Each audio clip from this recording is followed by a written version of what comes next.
2025-ci il Azərbaycan üçün xüsusən xarici siyasət baxımından önəmli bir dövr kimi xarakterizə oluna bilər. Çünki Prezident İlham Əliyevin çoxşaxəli diplomatik kursu həm iki tərəfli, həm də çox tərəfli formatlarda konkret nəticələr verdi, ölkənin beynəlxalq nüfuzunun möhkəmlənməsi və regional qlobal proseslərdə artan rolu sarıdan əhəmiyyətli oldu.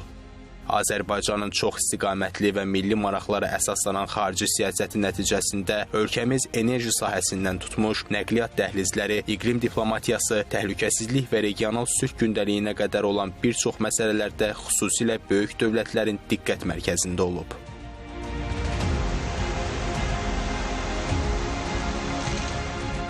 Bu baxımdan ilk növbədə Körfəz istiqamətindəki fəallıq yadda qalan oldu. Birləşmiş Ərəb Əmirlikləri ilə yüksək səviyyəli təmaslar, siyasi dialoqla yanaşı, praktiki əməkdaşlıq gündəliyinin formalaşdırılması baxımından diqqət çəkdi. Bu, həmçinin diplomatik fəallığın real siyasi, iqtisadi və institusional mexanizmlərlə dəstəklənməsi fonunda mühüm gedişlər idi.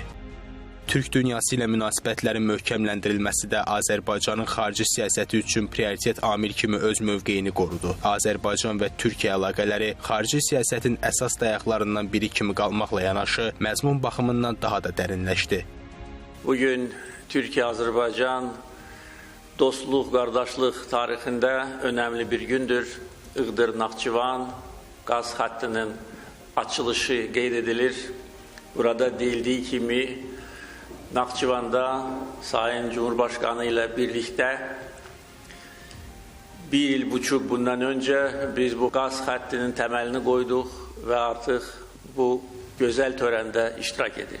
Azərbaycanın Mərkəzi Asiyadakı siyasi və iqtisadi inteqrasiyasının güclənməsi də Türk dünyası ilə əlaqələrdə vacib mərhələ sayılır. Prezident İlham Əliyevin Türk Dövlətləri Təşkilatının yüksək səviyyəli konferansına dəvəti Azərbaycanın təşkilat daxilində artan rolunu təsdiqləyir. Bu kontekstdə Azərbaycan, Türkmənistan və Özbəkistan arasında yaradılan üç tərəfli əməkdaşlıq formatı da diqqətdən kənarda qalmır. Sözü gedən görüş Azərbaycana iqtisadi faydaları ilə yanaşı, orta dəhlizin potensial imkanlarını da yüksəltməsi sarıdan olduqca vacib idi. Noyabr ayında Özbəkistanda baş tutan təmaslarsa Azərbaycanla Mərkəzi Asiya arasında olan tarixi əlaqələrin yeni siyasi məzmun qazanması oldu. Bu məqamda xarici siyasətimizin əldə etdiyi növbəti uğur Azərbaycanın Mərkəzi Asiya platformasında tam hüquqlu iştirakçı statusu qazanması idi. Lakin Asiya istiqamətindəki diplomatik fəallıq Türk dünyası ilə məhdudlaşmır və onun mühüm elementlərindən biri də Çinlə təmaslar oldu. Prezident İlham Əliyevin Mərkəzi Asiya siyasətinin bölgəmiz üçün yaratdığı yeni reallıqlar Bakını Pekin üçün də önəmli aktora çevirdi.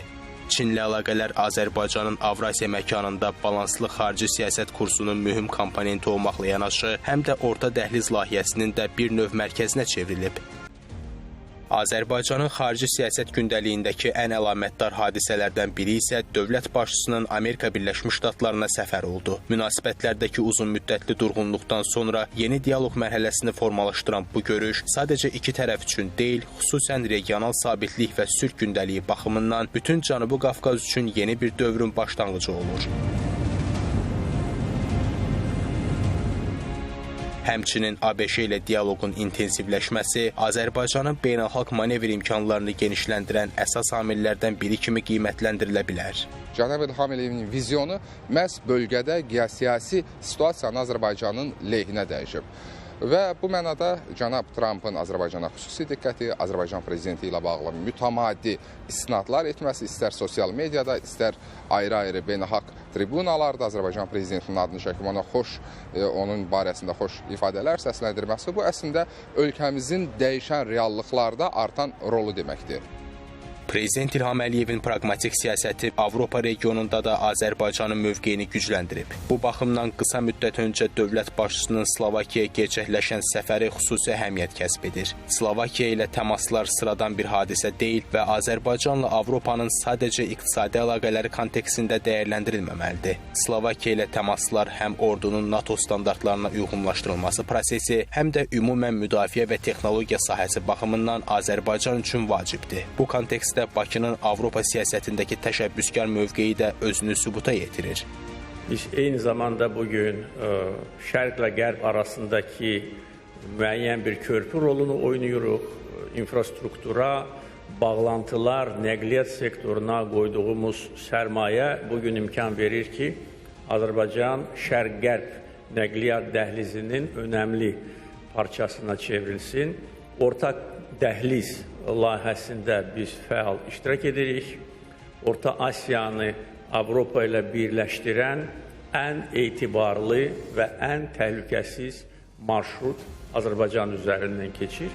Bütün bu təmaslar, əldə edilən razılaşmalar Azərbaycanın beynəlxalq arenada yalnız təşəbbüslərlə çıxış etmədiyini, bu təşəbbüslərin həm də davamlı mexanizmlərlə təmin edildiyinin təsdiqidir. Bu həm də indiyədək əsas götürülən balanslaşdırılmış siyasət xəttinin də nə qədər doğru bir addım olduğunu sübuta yetirdi. Heç bir blokun tərkibində olmadan müstəqil siyasəti prioritet seçmək Azərbaycana olan etimadın qarantiyasıdır.